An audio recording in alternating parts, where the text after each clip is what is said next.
Sejam muito bem-vindos ao Papo M3 Realidades. Aqui a gente conversa sobre muitos assuntos legais. Nesse mês de agosto temos muitos temas interessantes pra gente conversar. Por isso, vai ficando ligadinho aí que hoje o nosso episódio tá maravilhoso, daquele jeitinho que você já conhece. Hoje eu vou conversar com uma figura importante na área do direito e de uma certa representatividade feminina nesse movimento aqui em Roraima. Ela que foi prefeita por 2 mandatos consecutivos lá no Iramutã, se eu não me engano. Foi vereadora e até hoje, há 13 anos, atua aí na área do direito com um nome bem marcante. Hoje eu converso com Florani Mota. Seja bem-vinda. Obrigada, muito obrigada aos organizadores do Papo M3 Realidades, né? Uma alegria estar aqui hoje com vocês, nesse mês de agosto, um mês muito significativo para nós que somos da advocacia. E um mês muito significativo também porque é um mês que trata do combate à violência contra a mulher. De todos os sentidos, né? A gente fala agosto, lilás, mas não é só isso, né? É muito mais que isso, né? Nós precisamos entender que as pautas vêm surgindo de acordo com o que está acontecendo na sociedade, o que vem acontecendo. E nós, como um todo, eu diria, o movimento Mais Mulheres na OAB fez parte de todo esse processo. Desde 2014, na verdade, que a gente veio trabalhando primeiro dentro do sistema OAB, né, um movimento apartidário, mas em 2014 na Conferência Nacional da Advocacia lá no Rio de Janeiro. Não sei se eu já posso contar essa história, eu já estou contando. Quer guardar um pouquinho aí pra gente falar depois? Pra gente não esticar. Vamos lá. Mas ó, a gente vai conhecer um pouco mais. Eu quero conhecer você, Florani, porque eu fui fazer ali, né, uma pesquisa sobre você e realmente o seu currículo é maravilhoso para uma mulher que nasceu em Iramutã. Você é de lá mesmo? Sim, sou do Iramutã. Nasci, minha avó foi quem fez o parto lá, que hoje é a comunidade do Caraparu, próximo à comunidade de Água Fria. E eu me criei lá até os 12 anos de idade. Minha mãe era professora, ela foi para lá doar um ano de sua juventude. Ela trabalhava na Diocese de Roraima, né? Foi criada pelas freiras, porque ela ficou órfã naquele tempo. Nossa. As mães entregavam para as freiras nos conventos, né? Para serem freiras e tudo. E lá ela, quando completou 17 anos, ela viajou, ela foi enviada para as comunidades indígenas lá na Raposa Serra do Sol para doar um ano de sua juventude. Por lá conheceu meu pai, se casaram, aí eu nasci por lá mesmo e fui criada lá no Iramutã. Então você tem um pezinho ali nos povos originários, mas bem... Sim, minha avó, Macuxi, né? Da etnia Macuxi. Que legal! Falava a língua Macuxi, ensinava pra gente, né? Então, assim, a gente teve toda essa convivência lá naquela área. E, coincidentemente, muitos anos depois, eu já com 28 anos de idade, tive a oportunidade, né, de ser prefeita do município que eu nasci, do município que eu me criei. Que legal isso! Mas vamos entender essa história? Porque você começou lá em Iramutã, a gente conhece até um pouco, né, assim, do Iramutã. Eu confesso que eu conheci pouco ao longo da minha infância. Eu sempre escutei que era um dos municípios um pouco isolados, sim, mas muito bonito por suas cachoeiras, seus cristais. Inclusive até vi alguns cristais aqui nela, falei, realmente ela mantém as raízes, né?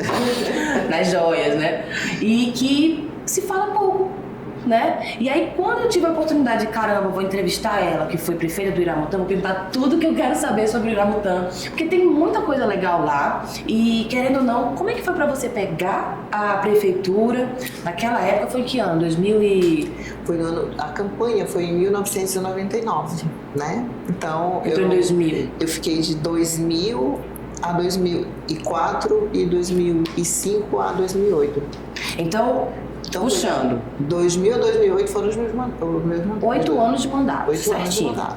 E nessa época eu fiquei sabendo que você formou em jornalismo para depois seguir a carreira do direito. Como é que foi isso?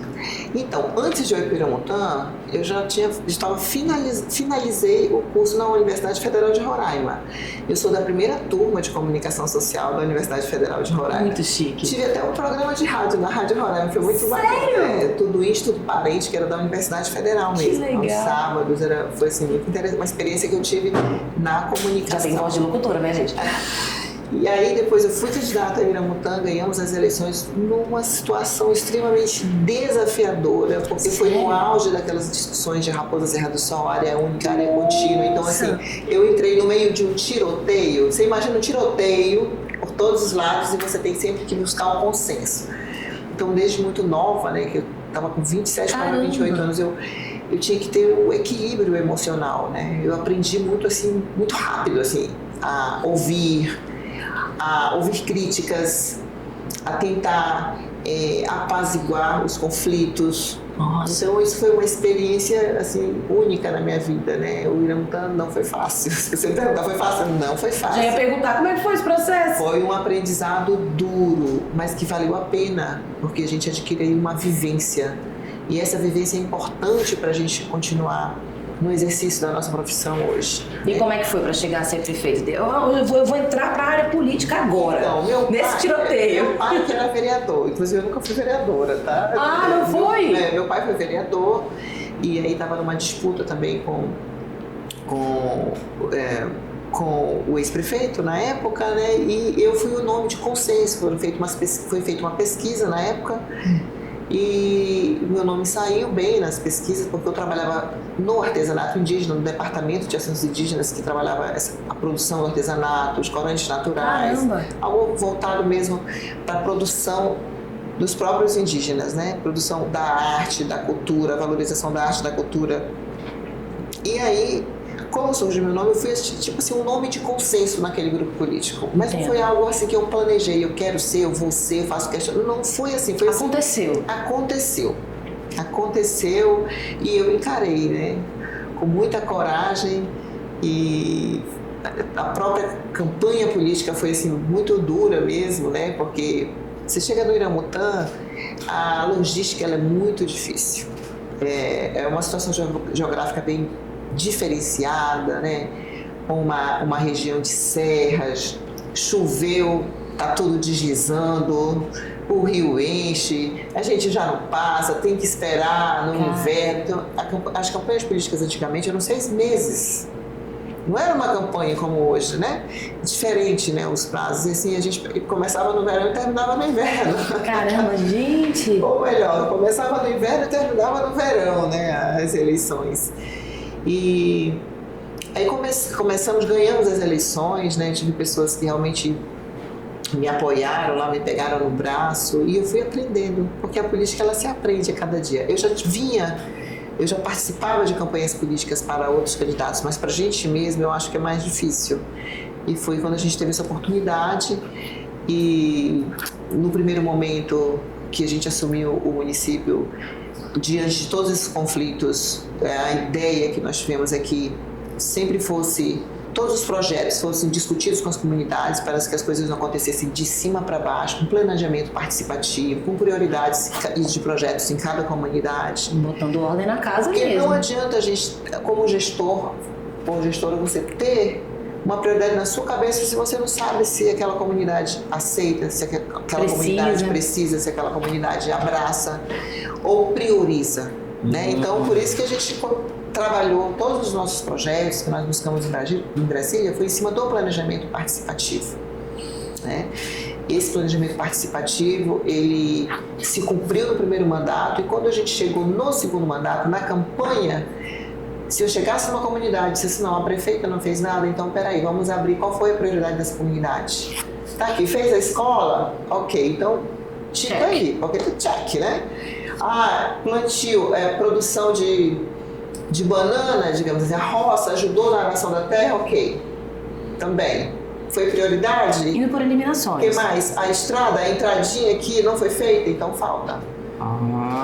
Mas assim, o que a gente se propôs a cumprir, é verdade, fez mesmo, porque foi por prioridades. Então a gente conseguia ter um discurso que não era uma retórica, mas um discurso de resposta, de dizer, não, nós fizemos isso, isso e isso, me digam o que a gente fez, qual foi o planejamento, abre lá, vamos ver, e mostrava no telão ali para a comunidade nas nossas reuniões. Que legal. Então, assim, a gente aprendeu a ouvir, né, mas principalmente a planejar e explicar para as pessoas das comunidades que não dá para fazer tudo, nem em 4, nem em 8 anos. O trabalho as necessidades, elas não acabam nunca.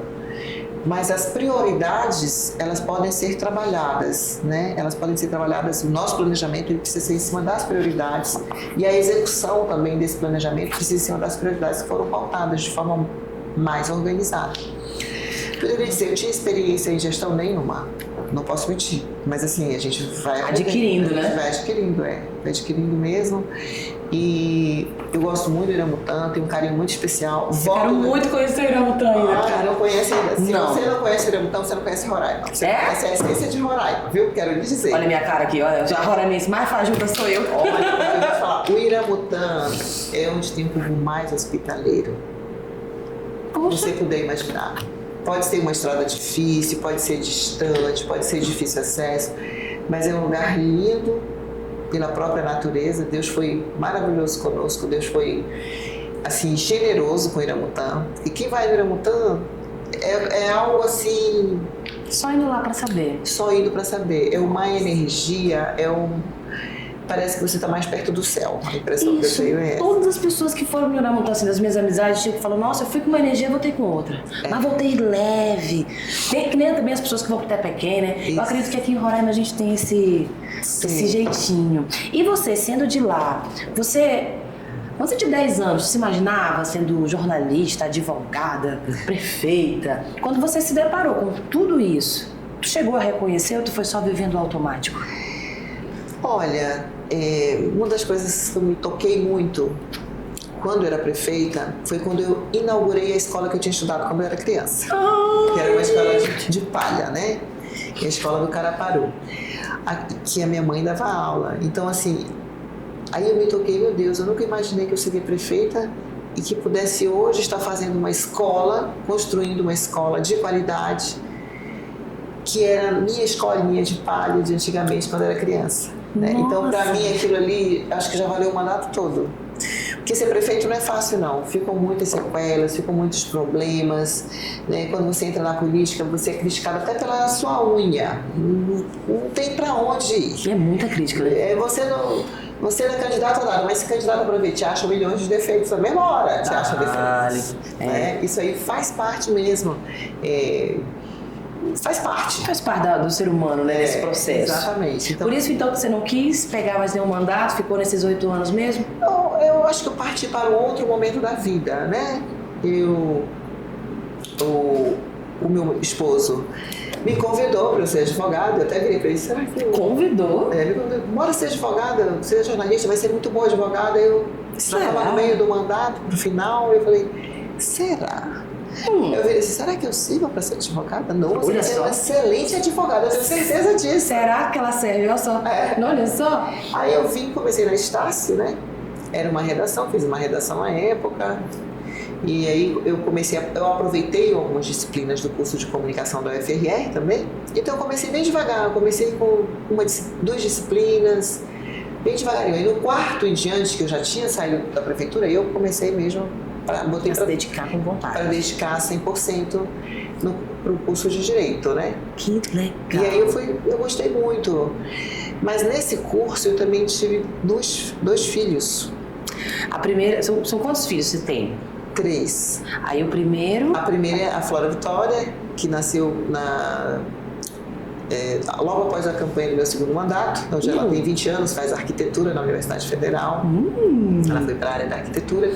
O João Vitor, que tem 16 anos, e a Clarinha, que é a caçula Clara Divina, que tem 15 anos. Nesse processo de você já estudando Direito. E já estudando Direito. Agora sim, dá um off aí. Como é que foi isso? Porque eu tô até hoje, minhas filhas estão com 2 anos, eu tenho gêmeas, e eu ainda tô tentando fazer um malabarismo, não consigo. A gente tem que ter uma rede de apoio, né? E a família é essa rede de apoio, né? Sempre a família é a rede de apoio e ninguém faz nada só. Eu costumo dizer que ninguém faz nada só, né? Então, se você não tiver uma rede de apoio mesmo... E eu tenho muita sorte, assim, né? Minha mãe, minhas irmãs me ajudaram bastante nisso tudo. Poxa, que legal. E também descobri que da família dela, 2 são advogados. Isso, meu irmão, o Zélio. Um advogado e você. E eu sou mais velha, né? Você é eu que nasci primeiro, não sou mais velha, eu nasci primeiro. Ah, tá, entendi. Olha só, esse negócio de irmão. Você nasceu primeiro, beleza. Isso, aí desses, somos 5 irmãos. 4 mulheres e um homem. Então eu nasci primeiro, depois veio Marinha, que é concursada do Estado, Luzarda, também é concursada do Estado. Nós 3, mamãe veio do interior para cá, na época, né, pra gente poder estudar. Minha mãe professora, teve aquela visão, não, tem que ir pra cidade, porque minhas filhas têm que estudar. Aí veio o Zé, que hoje é advogado, hoje ele é superintendente do PROCON no município, e a caçula, que é a Lúcia, que é previdenciarista. O Zé é mais da área criminal, mas esteve na política também, né? Hoje ele tem um legado da política, hoje aquele legado que eu já não estou mais na política, né? E ele é na linha de frente sempre na política, já foi vereador aqui do Ele foi. Sim, eu acho que talvez tenha sido esse. Eu também acho que foi isso. O pessoal passou o doce errado hoje. Mas assim, ele seguiu uma área, você seguiu a área do trabalho, né? Isso, direito sindical. Direito sindical e trabalhista trabalhista. E administrativo, O administrativo que é trabalhista também. A gente só advoga para trabalhadores e servidores públicos federais, estaduais, municipais e empregados públicos também. Você acha que esse contexto onde você nasceu, as dificuldades em que você passou, foi o que deu aquele gás para que você pudesse idealizar movimentos, né, para as mulheres após a sua formação?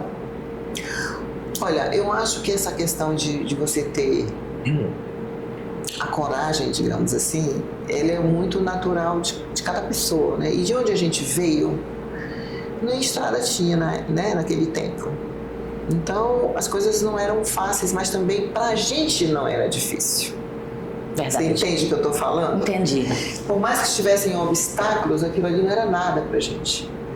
Era assim, meu avô jogava a gente no rio Cotinho e dizia, vamos aprender a nadar. Não tinha professor de natação, né? Mas não é como esses tempos de hoje. Nós somos de uma geração que a gente tinha que se virar. Nos 30, ou você se virava, não tinha muitas, não tinha rede social, né? As opções, né? E assim, não tinha muitas escolhas, nem questionamentos. O que nossos pais diziam era aquele ponto final, não tinha Google para você girar, como meu filho vira às vezes para mim, peraí, deixa eu ver aqui o Google para ver o que a senhora está dizendo, procede? Não, a senhora está certa.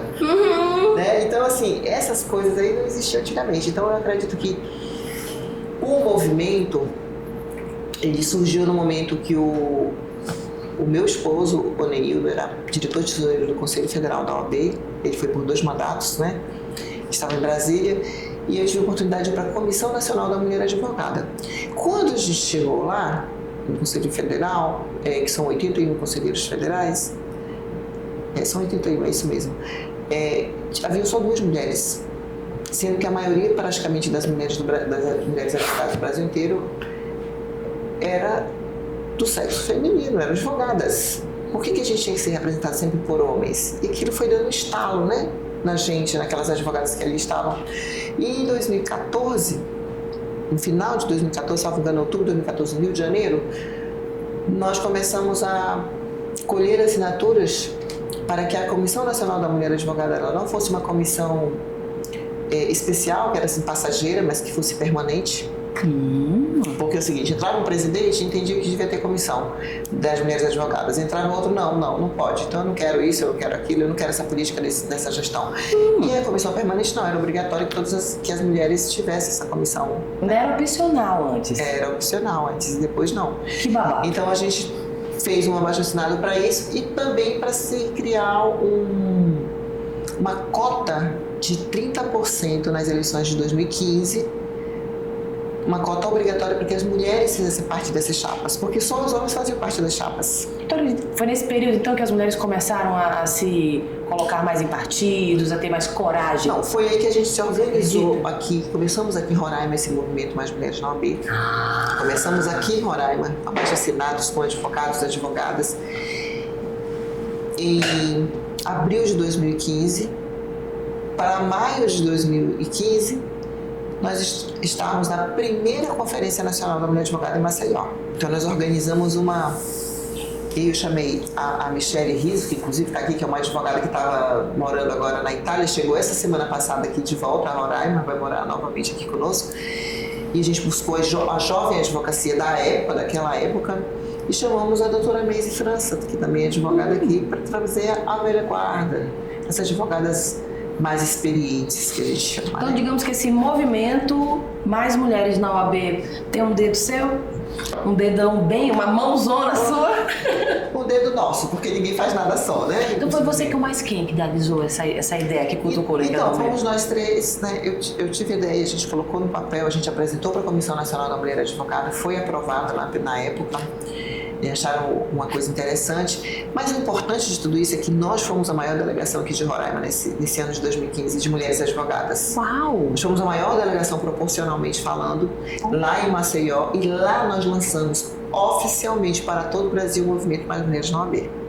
E a partir daí todos os estados aderiram ao movimento Mais Mulheres na OAB e começou uma grande movimentação para as mulheres advogadas participarem da política de ordem. Nossa! Para não serem mais representadas e sim representarem nós mulheres.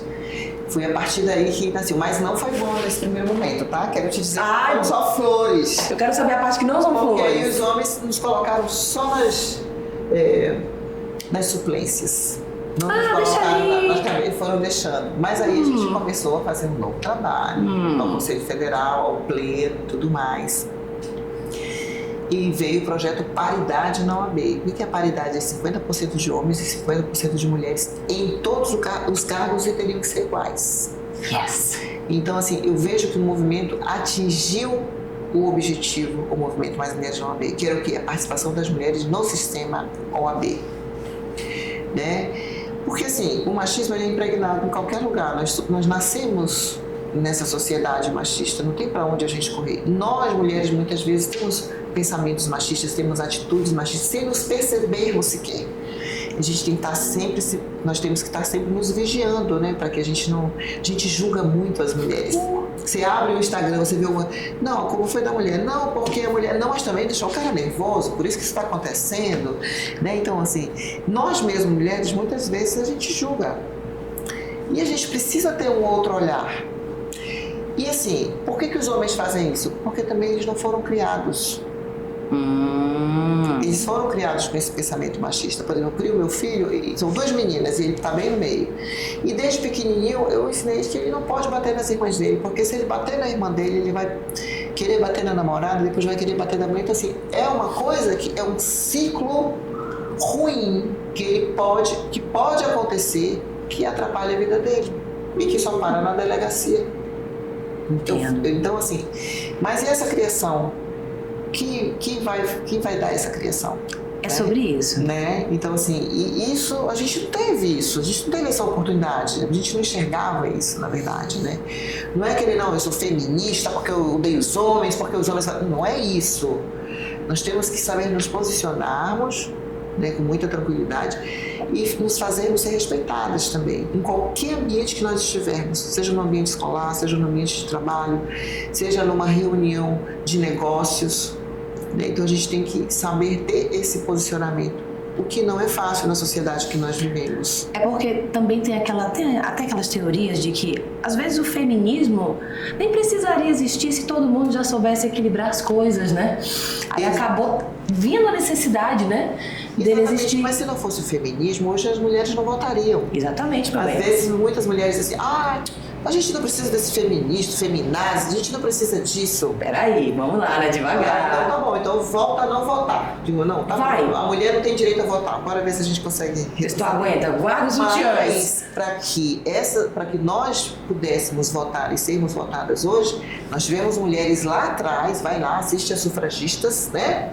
Que sofreram, que morreram, que deram o seu sangue e a sua vida para que hoje nós tivéssemos esse direito. Então a gente precisa entender que não é fácil, a gente está discutindo sempre a pauta da mulher, às vezes de forma repetitiva, chata, falando de violência doméstica, fala, né? Tudo público, é muito mimimi, né? É muita história de mimimi, mas assim, é muito... Além disso. É muito além, não é nem o que eu quis dizer, é muito necessário que se continue isso, trabalhando. Eu acho que até na próxima, eu tenho certeza que se a gente tivesse trabalhado na nossa geração lá nas escolas, hoje não estaria um mundo tão violento, né? Quando a gente vê Roraima, é o maior índice de violência doméstica do Brasil. Isso é muito triste. dói a nossa alma. Porque... E esse mês a gente ainda tá tendo toda essa campanha do Agosto Lilás, mas parece que as pessoas ainda não estão entendendo esses números, né? Eu acredito que as pessoas elas vão naturalizando a violência. E isso é muito sério, não? Naturalizando a violência doméstica porque acha que muitas vezes isso é mimimi. Mas até acontecer dentro da sua casa, até acontecer com uma amiga sua, né? Você vê, muitas vezes as mulheres falam, não, os homens batem nas mulheres porque as mulheres é que deixam nervosas, as mulheres que permitem. Mas muitas vezes não são as mulheres que permitem, é porque elas são duramente violentadas de forma psicológica, que eu acho que é o principal, né? Esse psicológico emocional. Nossa. A violência física, ela já é o último ponto, né? Porque assim, muitas vezes os homens eles pegam uma parte frágil da mulher, né? E com isso vão entrando na mente, vão moldando para que a mulher seja exatamente do jeito que ele queira que seja. E a partir do momento que ela diga não, que ela discorde, é como se fosse uma afronta. Hoje em dia falar simplesmente o não não é tão fácil assim, não. O não é não, são tantas campanhas no carnaval, né? O não é não, não é não. Não é não, isso mesmo. E nas festas de final de ano e tudo mais, mas às vezes eles não entendem que o não é não. E a gente precisa respeitar isso. E é por essas e outras coisas que há necessidade de a gente discutir a pauta da violência doméstica. O combate à violência doméstica, ele tem que estar enraizado, ele tem que estar internalizado entre todos nós, homens e mulheres também. Os homens também precisam ter essa sensibilidade. Eles não podem agir dessa forma, né? Os homens precisam. Tanto é que existe em alguns estados, como Sergipe, um tratamento de restauração para essas mulheres que cometeram crimes para os homens que cometeram crimes contra as mulheres. Nossa! Crimes de violência contra a mulher. Então existe esse trabalho de restaurar esse homem, de restaurar essa cabeça, de entender que ele não pode ser exclusivo, de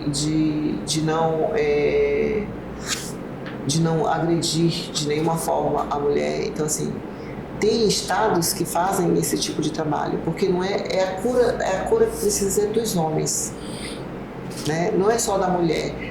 Não é só a mulher que sai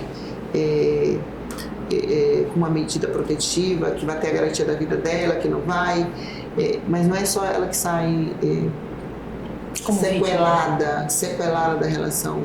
Os dois lados. É a família toda como um todo, né? O homem, a mulher, a criança que ele fica no meio do caminho, né? Então, assim... Você já teve que lidar com algum caso, assim, como advogada? Sim. Com alguma cliente ou algum cliente? Sim.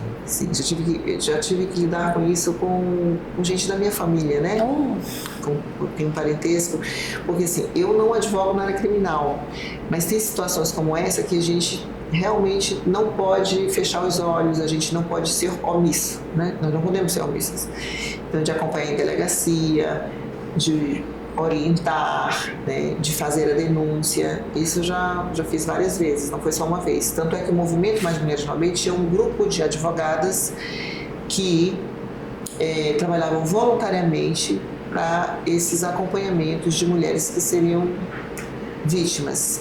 Caramba. E por incrível que pareça, na época da pandemia, nós tivemos 6 mulheres advogadas, colegas advogadas com medida protetiva.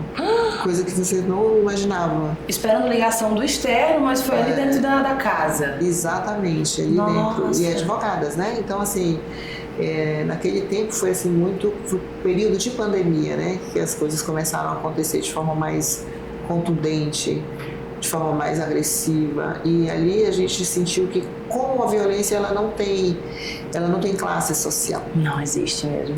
Não existe classe social. Não é a pessoa que tem menos renda, não é a pessoa que não teve acesso a estudo. Não é isso. É endêmico, é generalizado, é um problema muito grave, precisa ser discutido, precisa ser debatido, precisa ser combatido. E a gente precisa entender que não é mimimi, é coisa séria, é assunto sério, a gente precisa meter a colher E antigamente, briga de marido e mulher, ninguém metia colher, né? Meta a colher. A gente precisa ser solidário, a gente precisa ter empatia com o próximo, né? Porque se a gente não tiver empatia, nós estamos sendo omissos. Eu acredito muito nisso. Olha que eu sigo totalmente uma outra vertente, mas eu acho que a empatia é a hashtag pro mundo hoje, que falta para as pessoas. Tanto que hoje você, como uma mulher advogada, que já tem anos de experiência, estamos em agosto. Dia do advogado, dia 11. Dia 7 foi aí, quantos anos de Maria da Penha? 16 anos de Maria da Penha, que também já foi um marco também para os nossos direitos como mulher. E agora esse agosto lilás. Como você se sente como uma profissional dessa área? Como você sente como o seu dever como mulher? De representar. Hoje, nós entendemos que sem a representação da mulher, as coisas não são do mesmo jeito. Por quê? Porque a sensibilidade da mulher, ela é bem diferente. O olhar da mulher é outro, que os homens não conseguem chegar, por conta justamente dessa sensibilidade. Como é que eu me sinto? Angustiada. Ainda muito angustiada mesmo. Por quê? Porque a gente precisa fazer muito. A trajetória que nós tivemos aqui é um pouquinho. Se tem tantos anos de Lei Maria da Penha, por que continua a violência contra a mulher? Por que essa lei não é aplicada? E tem mais um detalhe. Tem um protocolo de gênero, aplicação do protocolo de gênero, para que o julgamento seja utilizado no protocolo de gênero do CNJ.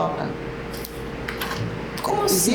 Criou-se um protocolo do judiciário para que todas essas causas sejam julgadas de acordo com esse protocolo de gênero, pensando no viés da mulher. Nossa, até isso, Na melhor segurança do mulher. Exatamente. E a gente vê que hoje não é aplicado. E o engraçado é que pra gente que tá de fora dessa linha, pensa, mas não já era pra ser assim? Pois é. Então, né? assim, eu me sinto reflexiva também.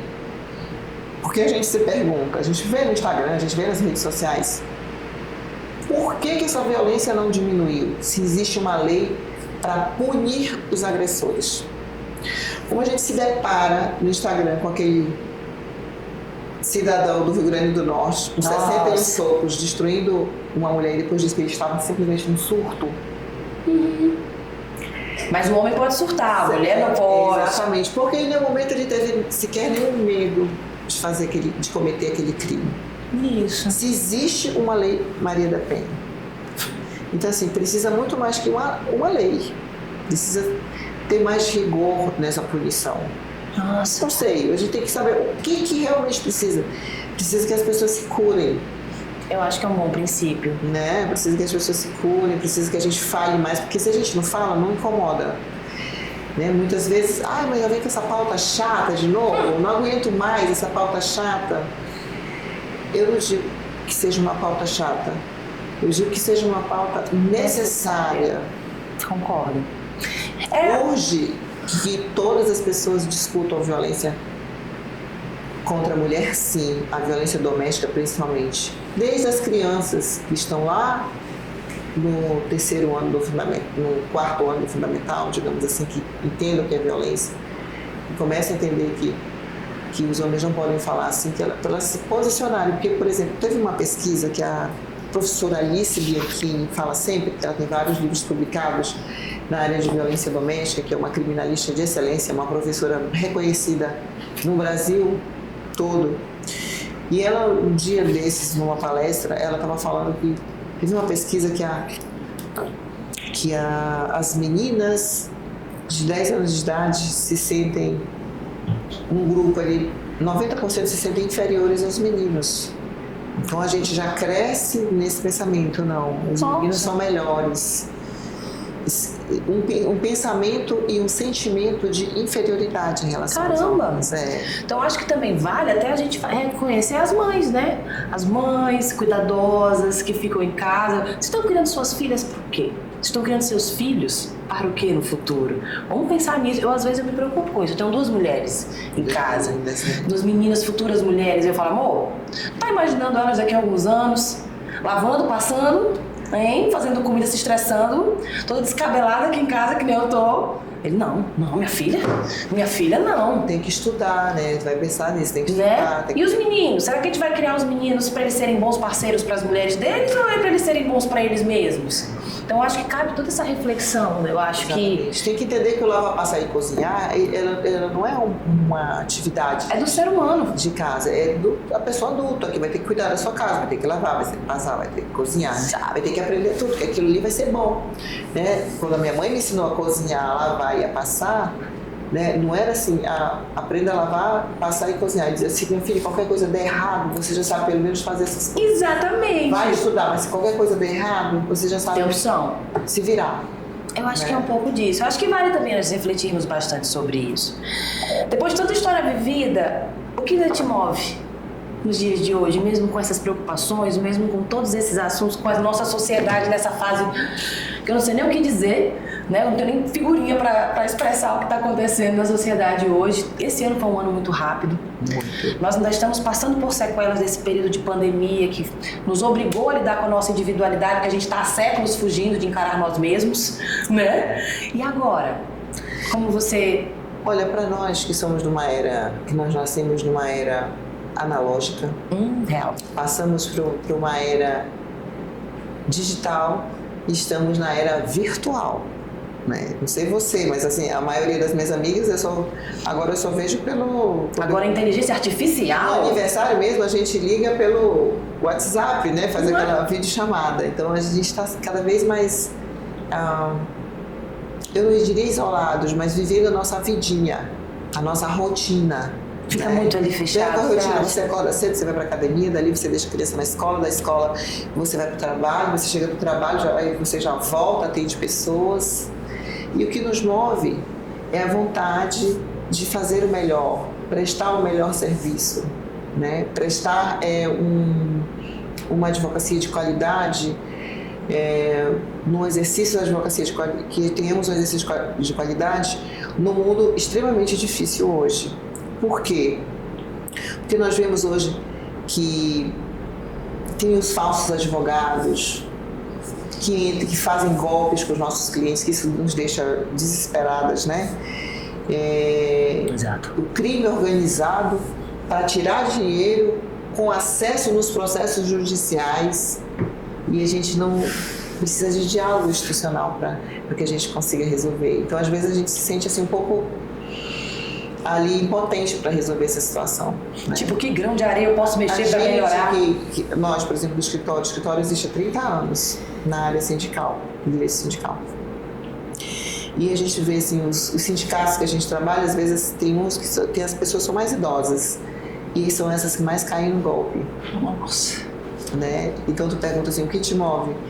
A gente está orientando, a gente está prestando o melhor serviço, a gente está conversando sobre outros assuntos também, né? A gente sempre está sendo chamado para isso. Que eu até te perguntei, mas é tanta gente, eu estou há muito tempo que eu não estou na linha de frente diretamente, né? Porque eu entendo que o movimento realmente ele concluiu uma etapa, a gente precisa passar para outras etapas que talvez não seja pertinente a essa pauta que nós criamos no movimento, seja uma outra pauta. Mas assim, o que move é que a gente consegue fazer diferença na vida das pessoas, muitas vezes. Só para você ter uma ideia. Dia desse eu atendi uma senhora viúva. O marido dela era sindicalizado, veio a óbito de forma muito rápida. Ela não era casada formalmente, ela vivia em união estável, que não tinha sido reconhecida ainda, né, em cartório, e ela fez esse reconhecimento judicial. Isso foi no ano de 2023 e ela ainda não era pensionista. E eu perguntei para ela, mas a senhora, por que a senhora não foi? Não, porque a informação que me deram é que eu não teria mais direito, que eu não receberia. Eu falei, não, a senhora vai agora lá, a senhora tem esse direito. A senhora tem esse direito. O profissional que lhe informou isso, com certeza ele não tem conhecimento dessa área. Mas a senhora pode ir lá, ela com filho deficiente, ela passando uma necessidade muito grande de vida, né, e tudo. Precisando de verdade. De verdade, depois ela ligou. Então, isso me dá uma alegria, assim, aquela alegria no fim do túnel, né? Que você consegue orientar, numa simples orientação, você consegue resolver a vida daquela pessoa, né? numa ação que você possa fazer.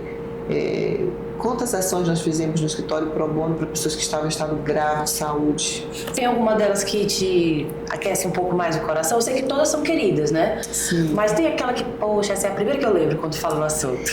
Uma moça que se acidentou e ficou de cadeiras de rodas. Nossa. Por muito tempo, tinha que aguardar e tudo mais. E foi resolvida a situação dela de forma bem mais rápida, né?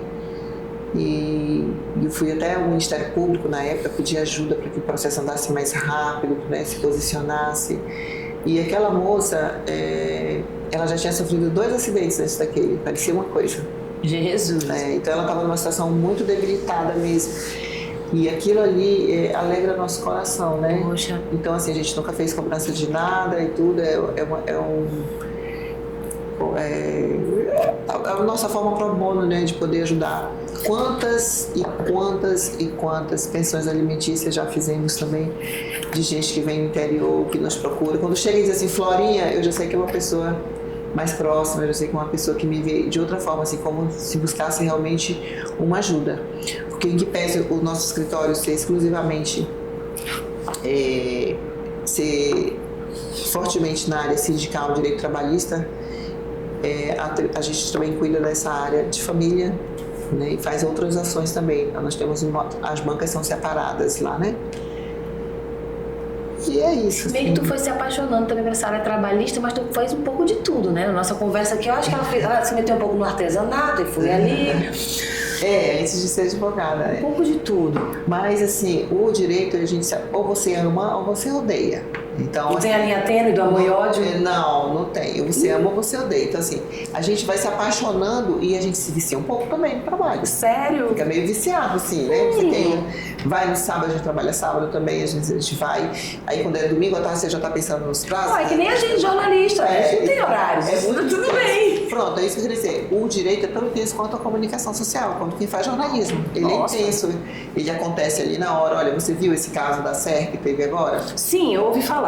Mas eu não posso dar minhas opiniões. É verdade, dessas demissões e tudo mais, assim, é a mesma adrenalina da política. Você consegue uma liminar, dá aquele frio bem aqui no estômago, olha. Eu até brinquei, né, com o presidente de um dos sindicatos, que eu falei assim, aí derrubaram a nossa liminar, e depois a gente conseguiu eliminar de volta em menos de 24 horas. Eu senti a mesma sensação das eleições que eu sentia lá no Irã. Aquele barulhinho da urna. Maravilha. Meu Deus do céu, aquele barulho da urna era a coisa mais emocionante que eu tinha no dia de eleição. O dia de eleição pra mim era assim um dia de muitas emoções. Poxa. Então assim, essas emoções a gente sente no direito também. Sente na labuta do dia a dia, em ganhar um processo, em reverter uma sentença que foi desfavorável. Então, todas essas emoções a gente sente também aqui.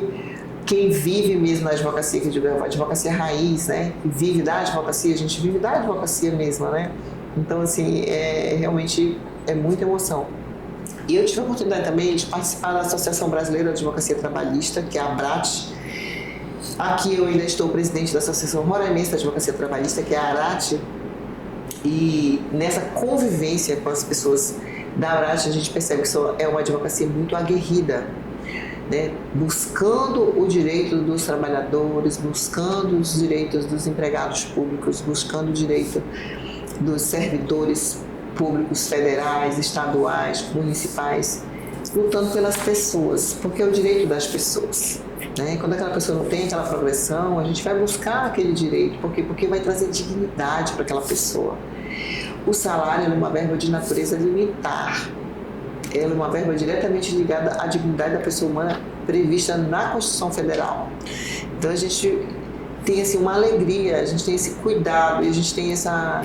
É uma honra a gente poder trabalhar, eu sinto assim, para os direitos dos trabalhadores, para o trabalhador, para o lado mais fraco da relação de trabalho, digamos assim. Uma hora, né, tem que ter alguém para defender a gente, né? É bom, né? E é legal saber que graças a Deus a gente tem pessoas que se preocupam com essas áreas também, né? E você foi adaptando tudo, foi vivendo tudo, teve fortes emoções. Agora, vamos falar de emoções mais leves? Sim. Agora, deixa eu saber suas preferências como mulher, pra gente conhecer um pouquinho mais a Florani e ver o que torna ela uma roraimense raiz, né? Primeiramente, qual lugar em Roraima, essa aqui é a resposta que eu já sei, essa é a resposta que eu já sei, que faz você se sentir em casa? Sem ser em casa. Uiramutã. Sua segunda casa. Hoje a primeira casa, como é que você considera aqui? Uiramutã é minha casa raiz, é de onde eu vi. Minha terra natal. Não vou perder o vínculo nunca com Uiramutã. E quando eu chego lá, eu me sinto muito acolhida pelas pessoas. Então, eu me sinto assim muito à vontade, né? Então, às vezes, assim... Chegar e ser bem-vinda é bom demais. Sempre sou muito bem-vinda. E até as pessoas que eram oposição na época, hoje me acolhem muito bem. Então, assim, Uiramutã é um lugar que eu me sinto muito... É um lugar aconchegante. Aí, legal. E uma comida que te traz memórias? Nossa, paçoca com banana. Sério? Não tem pra onde fugir, né, cara? Minha infância, meu avô fazia no pilão mesmo. Nossa, original. Original. Nossa, gente. Eu tenho um problema com a farinha, que eu gosto de farinha, né? Não tem pra onde fugir, né? Minha origem vem, sou macuxi mesmo, meu lado caboclo, eu gosto muito de farinha. Então a farinha eu não abro mão, a gente diminui, né? A gente faz dieta, porque tem resistência insulínica, tem glicose, tem tanta coisa que a gente tem que se cuidar. Dizem que depois dos 30, mas acho que depois dos 25 a gente já começa a se preocupar com isso, viu, Imagine gente? depois dos 50 mesmo. Olha aí, tá vendo? Quando você chegar nos 50, você diz, porque você tá longe ainda pra chegar nesses 50. Olha, essa pessoa aqui com a carinha de 30 e poucos, cara, tô te falando. Agora, uma pessoa inteligente com certeza, como você, deve ter um livro, ou uma autora, ou uma pessoa que te inspira. Quem você considera que te inspirou a estar onde você está hoje? Nossa. Eita, foi pesada essa, hein? E aí disse que é papo leve, ó. Ai, ai. Você me apertou sem me abraçar, né? Quer dar um tempinho nessa resposta? Ainda não tem. Então, quem me inspira muito é meu marido, não vou mentir pra você. Que lindo. Ele é um advogado de excelência e ele, assim, me puxou, ele me fez advogada. Eu sou muito grata por isso. Que legal. Ele me fez ser advogada. Talvez se eu não tivesse conhecido ele, eu jamais seria advogada hoje. Foi meio que ele que te puxou também, né? Ele puxou mesmo, me botou pra trabalhar. Parabéns, viu? O senhor fez um negócio aí arrochado com a sua esposa, tô? E uma música que representa a trilha sonora da sua trajetória. A minha trajetória... A letra pode ter a ver, pode ser só a música mesmo, porque tava no momento. Qual a primeira música que vem à sua cabeça quando eu falo da Flora Nino? Ai, gente, agora eu não sei, não tô conseguindo me lembrar nesse momento. Tá bom, aguardo. Essa não, quando você vier no próximo podcast, a gente pergunta os nomes, anota aí, né, galera? São tantas que eu fico assim na dúvida, então eu acho melhor deixar pro próximo podcast. Tá bom, deixa pro próximo. Um hábito simples que te ajuda a desopilar um pouco, a sair um pouquinho dessa atmosfera. A hora da musculação, 5h30 da manhã. 5h30 da manhã tu vai malhar. É sobre isso. Eu tô chegando lá, viu, A Flávia? gente precisa, é a endorfina que chega, é o pensamento que você tá ali planejando o seu dia na cabeça, o que eu tenho que fazer, vamos fazer de tal forma, se acalmando para começar o dia, eu diria.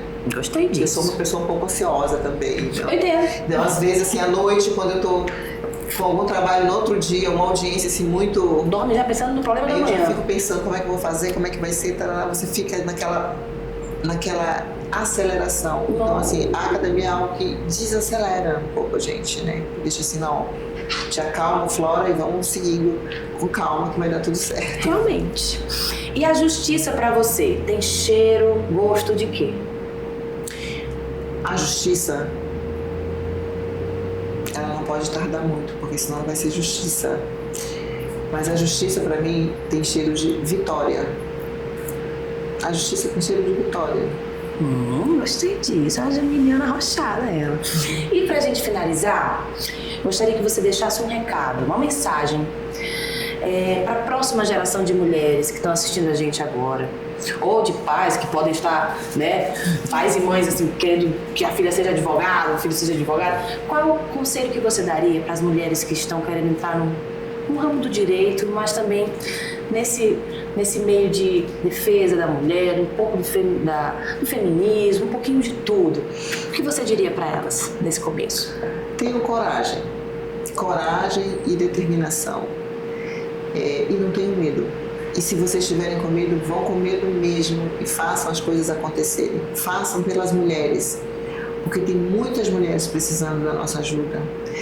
Tem muitas mulheres que precisam do nosso socorro, e o nosso socorro muitas vezes com a conversa já é um próprio socorro, né? Então, em uma conversa, muitos horizontes podem se abrir, muitos olhos podem se abrir, muitas escamas caem nos olhos dessas mulheres que muitas vezes não enxergam, estão vivendo naquele ciclo de violência. Nossa. Então eu diria assim, tenho orgulho que vocês serão excelentes advogadas, basta vocês estudarem, né? Tem que estudar, ter dedicação, mas sobretudo tem que ter afinidade com essa pauta. Então vão criando essa intimidade com essa pauta, porque vocês vão entender que vai ser um trabalho muito digno, honroso, diferenciado e principalmente que vai fazer a diferença na vida de muitas pessoas, não só das mulheres. Realmente, gente, pra gente ter as coisas, precisamos bater de frente, mas com uma certa elegância, né? Precisamos ter ali um jogo de cintura, coisa que nós mulheres acredito que a gente sabe muito bem. Lorani, cara, eu não queria nem me despedir dela agora. Porque tem tanta coisa ainda pra falar dela. Ela é da famílias originárias aqui de Roraima, um monte de história bacana, mas quero agradecer a sua companhia hoje. Porque a gente conversou tanta coisa. Dá tempo de a gente conversar mais? Dá não, né? Mas tá bom. Obrigada por ter vindo aqui hoje com a gente. Eu que agradeço aqui ao Papo M3 Realidade, né, por ter feito esse convite a mim. E me coloco sempre à disposição, precisarem, a gente está por aqui. Nós que agradecemos você ter vindo compartilhar seu ponto de vista como uma mulher da lei. Vamos falar desse jeito, eu acho tão bonito. Eu queria falar isso se eu fosse advogada. Uma mulher da lei, que defende os nossos direitos de uma maneira leve, de uma maneira inteligente. É isso que vocês precisam estar vendo aí do outro lado também e buscando entender. Não fiquem achando apenas que a justiça está pronta, bonita, não. Tem pessoas, sim, assim como a Florani e outras mulheres e homens também, que estão aí buscando os nossos direitos. E você também pode ficar sabendo. Mas, para agradecer com carinho a sua vinda aqui, nós temos uns mimos. Um deles é a nossa canequinha personalizada. Ai, muito obrigada. Para você lembrar desse momento, né? Você, poxa, aquela conversa legal com aquela menininha espontânea que fica rindo toda hora, sou eu. E também lembrar que a gente tá aqui agora, com todo mundo assistindo a gente, vendo, assistindo, ouvindo tudo isso que é só o começo, né?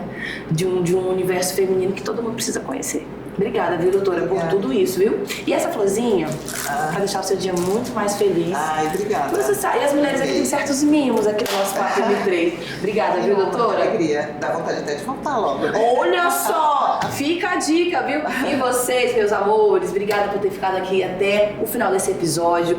Sempre estaremos levando, sim, muitas informações de qualidade, de verdade para vocês, trazendo realidades verdadeiras para que você se conecte aí do outro lado. Não esquece de seguir a gente nas redes sociais, lá no Instagram, @PapoM3Realidades. Não esquece também de dar uma olhadinha no nosso site, tem muita novidade por lá também. É o www.papom3realidades.com.br. E eu te espero aqui no nosso próximo episódio. Até a próxima!